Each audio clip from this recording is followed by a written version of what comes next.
Good morning friends, स्वागत है आपका अपने YouTube channel study with Ravi Thakur पर। तो चलिए शुरुआत करते हैं आज के हिंदी एडिटोरियल वोकैबुलरी की।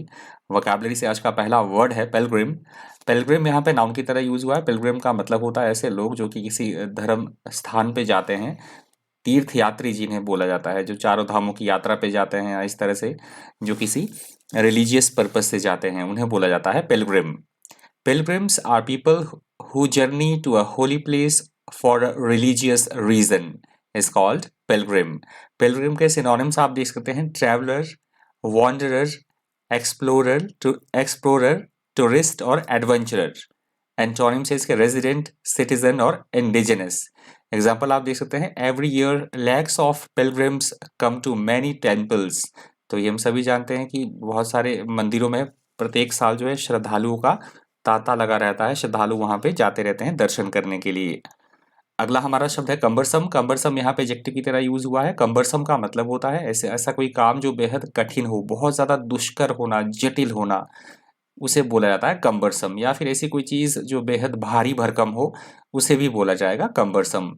अ कंबरसम सिस्टम और process is very complicated and inefficient. Synonyms आप देख सकते हैं ऑकवर्ड, unwidely, heavy और bulky। एंटोनिम से graceful, handy, convenient और compact। एग्जाम्पल आप देख सकते हैं although the machine looks cumbersome, it is actually easy to use।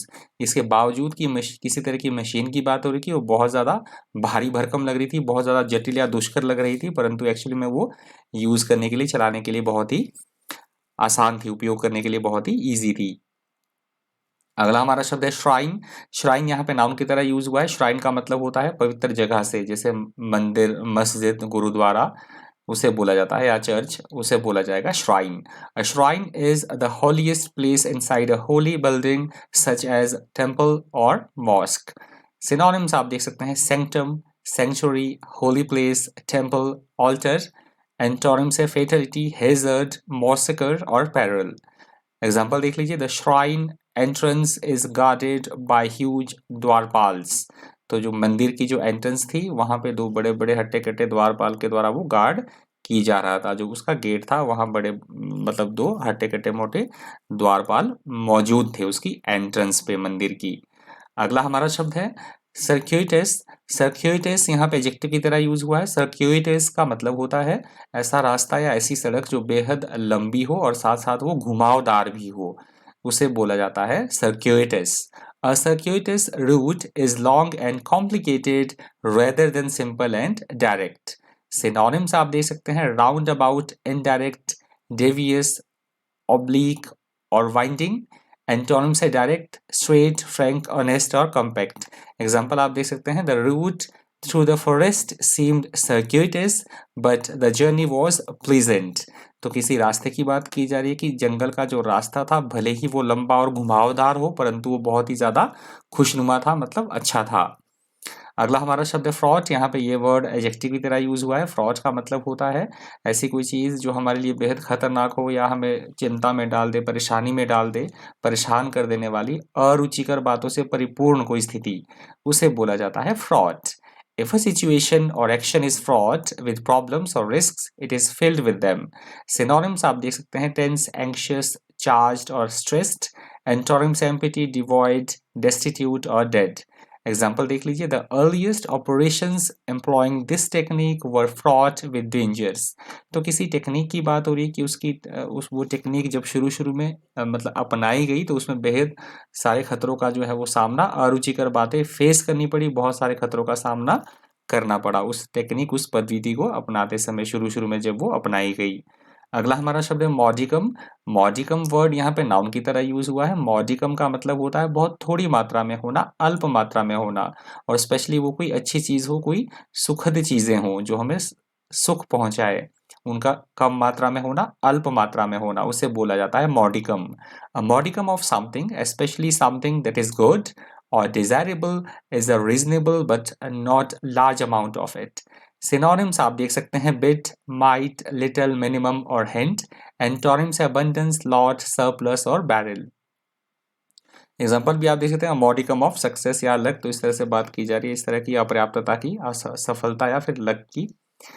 अगला हमारा शब्द है एम्बार्क। एम्बार्क यहाँ पे वर्ब की तरह यूज हुआ है। एम्बार्क का मतलब दो तरीके से होता है। एक तो कोई काम नया शुरू करना, कोई भी कठिन कार्य को शुरू करना, या कोई भी किसी भी तरह के काम को प्रारंभ करना, या फिर जहाज पर चढ़ना। दोनों कंटेक्स्ट में आप याद रख लीजिएगा, that is called embark. If you embark on something new, difficult और exciting, you start doing it. Synonyms आप देख सकते हैं, स्टार्ट, commence, enter और venture। एंटोनिम से end, leave, stop और finish। एग्जाम्पल देख सकते हैं आप, he is embarking on a new career as a writer। तो किसी व्यक्ति की बात हो रही है कि उसने अपना जो नया करियर था, नया जो उसका करियर था, उसने एक राइटर के रूप में अपना नया करियर, कवि के रूप में या लेखक के रूप में अपना नया करियर शुरुआत की, उसने अपने करियर की। अगला हमारा शब्द है रिफ्लेक्स। रिफ्लेक्स यहाँ पे नाउन की तरह यूज हुआ है। रिफ्लेक्स का मतलब होता है ऐसी कोई काम, ऐसा कोई प्रक्रिया जो अचानक से ही अपने आप होने लग जाए, एकदम से हरकत में आना किसी चीज का, उसे बोला जाएगा रिफ्लेक्स। अ सडन मोमेंट और action that you make without thinking is called reflex. तो आप देख सकते हैं यहाँ पे डॉक्टर, देखिए मैंने इमेज भी लगाई है, बड़ी इंटरेस्टिंग इमेज है। देखिए अगर डॉक्टर इस बच्चे के घुटने में मारता है तो देखिए यहाँ पे एरो लगा रहा है नीचे, तो ये टांग एकदम से फ्रिक्वेंटली, आप खुद भी करके देखिएगा तो टांग एकदम से फ्रिक्वेंटली आगे की तरफ मतलब मूव करेगी। तो इस तरह से ये मैंने आपको ये इमेज लगाई है, शायद आपको ढंग से समझ आ जाएगा इसका मतलब। सिनोनिम्स आप देख सकते हैं, automatic, instinctive, instinctive, involuntary, impulsive. Antonyms है कॉन्शियस, वॉलेंट्री, एडवाइज्ड, अवेयर और बेस। एग्जाम्पल आप देख सकते हैं, she put her hands out as a reflex to stop her fall. किसी महिला की बात हो रही कि उसने किसी महिला को गिरने से बचाने के लिए ऑटोमेटिक जो उसके हाथ जो है उसको पकड़ने के लिए उसके हाथ पकड़े, जो उसने उस महिला को गिरने से बचा दिया अचानक ही। अगला हमारा शब्द है रेट्रोएक्टिव। यहाँ से दूसरे एडिटोरियल का हेडिंग भी शुरू हो रहा है, आप देख सकते हैं। रेट्रोएक्टिव का मतलब होता है ऐसे कोई निर्णय, ऐसी कोई बातें, ऐसे कानून या नियम जो पूर्व प्रभावी हो, पहले से ही लागू हो, पिछली तारीख से लागू होना, उसे बोला जाता है रेट्रोएक्टिव। रेट्रोएक्टिव लॉज और legal actions take effect from a date before the date when they are officially approved. Synonyms आप देख सकते हैं, backdated, backward, look back, retrospective. Antonym से इसके प्रोस्पेक्टिव, फ्यूचर, फॉरवर्ड लुकिंग और लाइकली। एग्जाम्पल आप देख सकते हैं, is this new tax law retroactive. तो किसी नए टैक्स लॉ की बात की जा रही है कि यार ये जो नया टैक्स लॉ है, नियम है इस तरह का, ये क्या पूर्व प्रभावी है। अगला हमारा शब्द है वर्डिक्ट। यहाँ पे नाउन की तरह ये वर्ड यूज हुआ है। वर्डिक्ट का मतलब होता है ऐसा कोई डिसीजन जो कि बहुत सोच विचार विमर्श करने के बाद लिया जाता है, या कोर्ट की ज्यूरी के द्वारा सुनाया गया कोई फैसला, उसे बोला जाएगा verdict. In a court of law the verdict is the decision that is given by the jury और जज at the end of a trial. Synonyms आप देख सकते हैं, decision, judgment, ruling, determination. Antonyms accusation, suggestion, inception और plead. Example देख लीजिए, the jury returned a verdict of not guilty. तो किसी कोर्ट की ज्यूरी की बात हो रही कि उन्होंने अपराधी को मुक्त करने का फैसला जो है वो सुनाया। अगला हमारा शब्द है कल्मिनेटिंग। यहाँ पे ये वर्ड वर्ब की तरह यूज हुआ है। कल्मिनेटिंग का मतलब होता है किसी भी काम का उसके अंतिम चरण पर होना, अंतिम परिणाम तक पहुंचना, चरम सीमा तक पहुंचना, उसे बोला जाता है culminating. If you say that an activity, process और series of events culminates in और with a particular event, you mean that event happens at the end of it. Synonyms आप देख सकते हैं, पीक, क्लोजिंग, एंडिंग और finishing. Antonym से opening, starting, beginning और bottom. Example आप देख सकते हैं, the day will culminate with a presentation to members of parliament. तो किसी तरह की दिन की बात की जा रही है कि जो दिन वो खत्म हुआ, मेंबर्स ऑफ पार्लियामेंट की एक प्रेजेंटेशन के साथ दिन की जो है वो समाप्ति हुई। अगला हमारा शब्द है आर्बिट्रेशन। यहाँ पे ये वर्ड नाउन की तरह यूज हुआ है। आर्बिट्रेशन का मतलब होता है किसी भी तरह की मध्यस्थता करना, कहीं पर निर्णय सुनाना या पंच फैसला, उसे बोला जाता है arbitration. Arbitration is the judging of a dispute between people और groups by someone who is not involved, उसे बोला जाता है आर्बिट्रेशन।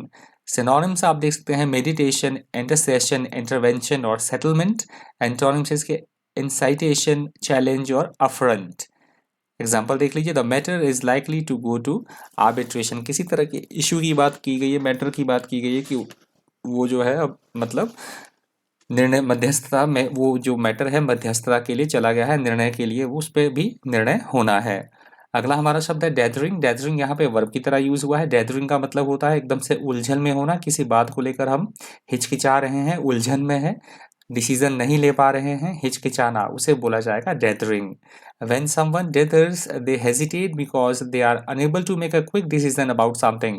Synonyms आप देख सकते हैं wavering, hesitant, delay or unsure. Antonym certain, determined, arduous और absolute. एग्जाम्पल आप देख सकते हैं stop dithering and make up your mind. तो बात की गई है कि एकदम से हिचकिचाना बंद करो, अपने माइंड को एकदम से फर्मली रखो, स्टेबल रखो। अगला हमारा शब्द है ऑफिसकेशन। यहाँ पे ये वर्ड नाउन की तरह यूज हुआ है। ऑफिसकेशन का मतलब होता है जानबूझकर किसी भी तरह के काम में कठिनाई पैदा करना, उलझन पैदा करना, चीज़ों में अस्पष्टता क्रिएट करना, अस्पष्ट बनाना चीज़ों को, जिससे वो समझ में ना आ पाए, उसे बोला जाता है ऑफिसकेशन। द एक्ट और an instance of making something obscure, dark और डिफिकल्ट टू अंडरस्टैंड। सिनोनिम्स आप देख सकते हैं मिस्टिफिकेशन, पजलमेंट, बैफलमेंट और कंफ्यूजन। एंटोनिम्स है क्लैरिफिकेशन, एक्सप्लेनेशन, सॉल्यूशन और एक्यूरेसी। एग्जाम्पल देख लीजिए, she was criticized for using arguments that obfuscated the main issue. तो किसी महिला पर इस तरह के आरोप लगाए जा रहे हैं, क्रिटिसिज्म उसका किया जा रहा है क्योंकि वो मेन मुद्दे ऐसी बातें कर रही थी जो मेन मुद्दे से भटकाने वाली थी, मेन मुद्दे को अस्पष्ट बनाने वाली थी, ऐसी वो बातें कर रही थी, इसलिए उसका क्रिटिसिज्म किया जा रहा था। अगला हमारा शब्द है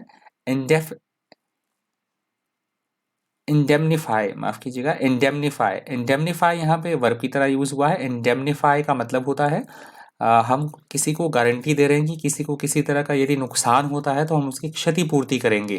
तो क्षतिपूर्ति की गारंटी देना किसी को, जैसे इंश्योरेंस कंपनीज देती हैं, क्षतिपूर्ति करना किसी की, उसे बोला जाता है इंडेमनीफाई।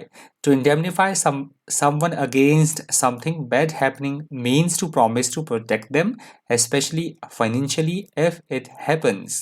सिनोनिम्स आप देख सकते हैं कंपनसेट, रिकम्पेंस, इंश्योर, रिपेयर और repay. Antonyms abuse, blight, damage, cripple और ब्लेमिश। एग्जाम्पल देख लीजिए, they agreed to indemnify the tax payers against any loss. तो किन्हीं की बात हो रही है कि उन्होंने प्रॉमिस किया, जो टैक्स पेयर्स थे, कर देने वाले थे, जो करदाता थे, कि यदि उन्हें किसी तरह का नुकसान हुआ तो उनकी क्षतिपूर्ति कर दी जाएगी, उनको क्षतिपूर्ति करने की गारंटी दी गई। अगला हमारा शब्द है ब्रवाडो। ब्रवाडो यहाँ पे नाउन की तरह यूज हुआ है, न्यू वर्ड है। ब्रवाडो का मतलब होता है एकदम से बड़ी बड़ी डींगे हाँकना, अपने ही बारे में, मतलब बोस्टिंग करना, अपने मुंह या मिट्ठू बनना, बड़ी बड़ी डींगे हाँकना या फिर अकड़पन दिखाना, उसे बोला जाता है bravado. Bravado is an appearance of courage और confidence that someone shows in order to impress other people is called bravado. Bravado के सिनोनिम्स आप देख सकते हैं ब्लस्टर, बोस्ट, बम्बास्ट और बोस्टिंग। एंटोनिम्स है मॉडेस्टी, कावर्डाइज, फियर और टिमिडिटी। एग्जाम्पल देख लीजिए, you want get away with this, he said with unexpected ब्रवाडो। तो किसी ने ये स्टेटमेंट दी कि तुम इससे बच नहीं सकते, बहुत ही अकड़पन के साथ या बहुत ही डींगे मारते हुए उसने ये बात कही। अगला हमारा शब्द है ऑब्स्टिनेसी। ऑब्स्टिनेसी यहाँ पे नाउन की तरह यूज हुआ है। ऑब्स्टिनेसी का मतलब होता है अपनी बात पर अड़े रहना, एकदम हठी होना, जिद दिखाना, हठ दिखाना, उसे बोला जाता है obstinacy. Resolute adherence to your own ideas और desires is called obstinacy. Obstinacy के सिनोनिम्स आप देख सकते हैं स्टबर्ननेस, म्यूलिशनेस, टेनेसिटी, परसिवियरेंस और परसिस्टेंस। एंटोनिम्स है कंप्लायंस, फ्लेक्सिबिलिटी, ओबीडियंस और रेजिलियंस। एग्जाम्पल आप देख सकते हैं, they are commonly known for their stupidity and obstinacy. तो किन्हीं लोगों की बात हो रही है कि वो जनरली जाने जाते हैं उनकी मूर्खता के लिए और हठपन के लिए, जिद्दीपन के लिए, हठीपन के लिए और जिद्दीपन के लिए वो लोग जाने जाते हैं। अगला हमारा शब्द है अबंडन। यहाँ पे वर्ब की तरह ये वर्ड यूज हुआ है। अबंडन का मतलब होता है किसी को छोड़ देना, छोड़ा हुआ, परित्यक्त या त्यागना या त्यागा हुआ, उसे बोला जाता है अबंडन। फोरसेकन बाय ओनर और कीपर। सिनोनिम्स आप देख सकते हैं डेजर्टेड, फोरसेकन, लेफ्ट और रिजेक्टेड। एंटोनिम्स है इनहेबिटेड, रेस्क्यूड, रिकवर्ड और सेव्ड। एग्जाम्पल आप देख सकते हैं, ही अबंडन्ड हिज फैमिली, की उसने अपनी फैमिली को पूरी तरह से छोड़ दिया है। अगला हमारा शब्द है फिकलनेस। यहाँ पे ये वर्ड नाउन की तरह यूज हुआ है। फिकलनेस का मतलब होता है एकदम से अस्थिरता होना, चीजों में चंचलता होना, मतलब स्टेबिलिटी ना होना, उसे बोला जाता है fickleness. Unfaithfulness by virtue of being unreliable और treacherous is called fickleness. Synonyms आप देख सकते हैं inconsistency, falseness, volatility, instability, unfaithfulness. Antonyms है परमानेंस, लॉयलिटी, कंसिस्टेंसी, डिपेंडेबिलिटी और स्टेबिलिटी। एग्जाम्पल देख लीजिए, climate at hill stations is very fickle. तो हम सभी जानते हैं कि हिल स्टेशंस का, पहाड़ों का जो मौसम होता है एकदम से बिल्कुल अस्थिर होता है, एकदम से बिल्कुल कभी भी चेंज हो जाता है। अगला हमारा शब्द है बोल्स्टर। यहाँ पे वर्ड ये वर्ब की तरह यूज हुआ है। बोल्स्टर का मतलब होता है किसी की हेल्प करना, किसी चीज को बढ़ावा देना, प्रोत्साहित करना, समर्थन देना, समर्थन करना किसी चीज का, उसे बोला जाता है bolster. If you bolster something such as someone's confidence और courage, you increase it. Synonyms आप दे सकते हैं सपोर्ट, रेनफोर्स, स्ट्रेंथन और sustain. Antonyms undermine, hinder, obstruct और वीकन। एग्जाम्पल आप दे सकते हैं, his remarks did nothing to bolster my confidence. तो किसी व्यक्ति की बात हो रही है कि किसी व्यक्ति ने कोई भाषण दिया है, कुछ बोला, तो जो भी उसने बोला उसके रिमार्क्स का, उसके बोले गए से मेरा जो एंथुजियाज्म था, मेरा जो कॉन्फिडेंस था, उसमें इंक्रीज में कोई फर्क नहीं पड़ा, वो उतना ही रहा जितना पहले था। तो ये वर्ड आज की द हिंदू एडिटोरियल वोकैबुलरी का अंतिम ये शब्द था बोल्स्टर। फटाफट से हम रिवाइज करते हैं चीज़ों को, कितनी हमें चीज़ें याद रहीं। पहला हमारा शब्द था पिलग्रिम। पिलग्रिम का मतलब होता है धार्मिक स्थान पर जाने वाले जो लोग होते हैं, जिन्हें की तीर्थ यात्री कहा जाता है, उन्हें बोला जाएगा इंग्लिश में पिलग्रिम। दूसरा हमारा शब्द था कंबरसम। कंबरसम का मतलब होता है ऐसी कोई चीज जो बेहद दुष्कर हो, कठिन हो या फिर बहुत भारी भरकम होना, उसे बोला गया था कंबरसम। अगला हमारा शब्द था श्राइन। श्राइन का मतलब होता है मंदिर, पवित्र जगह, मंदिर, मस्जिद, गुरुद्वारा, ऐसी जगह को बोला जाता है श्राइन। अगला हमारा शब्द था सर्क्यूटस। सर्क्यूटस का मतलब होता है ऐसा रास्ता जो बहुत ज्यादा लंबा हो और घुमावदार हो, उसे बोला जाता है सर्क्यूटस। ये रास्ता भी हो सकता है, सड़क भी हो सकती है, दोनों चीजें आप समझ लीजिएगा। अगला हमारा शब्द था फ्रॉड। फ्रॉड का मतलब होता है ऐसी कोई स्थिति जो कि हमें, ऐसी कोई चीज जो कि, ऐसी कोई स्थिति जो कि अरुचिकर बातों से परिपूर्ण हो, हमें एकदम से टेंशन हो जाए, एंग्जाइटी हो जाए, चिंतित रहें हम, उसे बोला जाता है फ्रॉड। अगला हमारा शब्द था मॉडिकम। मॉडिकम का मतलब होता है चीज़ों का अल्प मात्रा में होना, बहुत कम मात्रा में होना किसी चीज़ का, और खासकर वो विशेषकर ऐसी चीज़ें हों जो हमें सुखदाई, सुख देने वाली हो, उसे बोला जाता है मॉडिकम। बहुत कम मात्रा में होना उनका, अल्प मात्रा में होना। अगला हमारा शब्द था एम्बार्क। एम्बार्क का मतलब मैंने दो तरीके से आपको बताया। एक तो किसी भी नए काम की शुरुआत करना, कोई कठिन काम है या कोई भी नए काम की शुरुआत करना, या फिर जहाज पर चढ़ना, दोनों सेंस में आप याद रख लीजिएगा, दैट इज कॉल्ड एम्बार्क। अगला हमारा शब्द था रिफ्लेक्स। रिफ्लेक्स का मतलब होता है अचानक से कोई प्रक्रिया अपने आप हो जाना, या फिर इस तरह से एक्शन, अचानक से ही कोई काम हो जाना, फटाफट से कोई क्रिया होना, उसे बोला गया है रिफ्लेक्स। अगला हमारा शब्द था रेट्रोएक्टिव। रेट्रोएक्टिव का मतलब होता है ऐसे कोई कानून या नियम या ऐसी बातें जो कि पूर्व प्रभावी हों, पहले से ही वो लागू हों, उन्हें बोला जाएगा रेट्रोएक्टिव। अगला हमारा शब्द था वर्डिक्ट। वर्डिक्ट का मतलब होता है बहुत सोच विचार विमर्श करने के बाद दिया गया कोई डिसीजन, या फिर कोर्ट की जो ज्यूरी होती है उनके द्वारा कोई सुनाया गया फैसला, उसे बोला जाएगा वर्डिक्ट। अगला हमारा शब्द था कल्मिनेट। कल्मिनेट का मतलब होता है किसी भी चीज का उसके पीक पॉइंट पर होना, खात्मे पे होना, अंतिम दौर में होना, या पूरा होना किसी काम का, उसे बोला जाएगा कल्मिनेट, चरम सीमा पर होना किसी चीज का। अगला हमारा शब्द था आर्बिट्रेशन। आर्बिट्रेशन का मतलब होता है मध्यस्थता करना, कोई किसी किन्हीं दो व्यक्तियों के बीच में किसी तरह कोई झगड़ा है तो उनमें मध्यस्थता करना बीच में, उसे बोला जाता है आर्बिट्रेशन। अगला हमारा शब्द था इंडेमनीफाई। इंडेमनीफाई का मतलब होता है किसी को किसी तरह का कोई नुकसान ना हो तो हम उसे गारंटी दे रहे हैं कि हम उसके हर जाने की क्षतिपूर्ति करेंगे, हम उसके हानि की क्षतिपूर्ति करेंगे, हर जाना उसे देंगे, उसे बोला जाता है इंडेमनीफाई। अगला हमारा शब्द था डेथर। डेथर का मतलब होता है कंफ्यूजन में रहना, एकदम से मतलब हम हिचकिचा रहे हैं डिसीजन लेने से, हिचकिचाना, कंफ्यूजन में रहना, उसे बोला जाता है डेथर।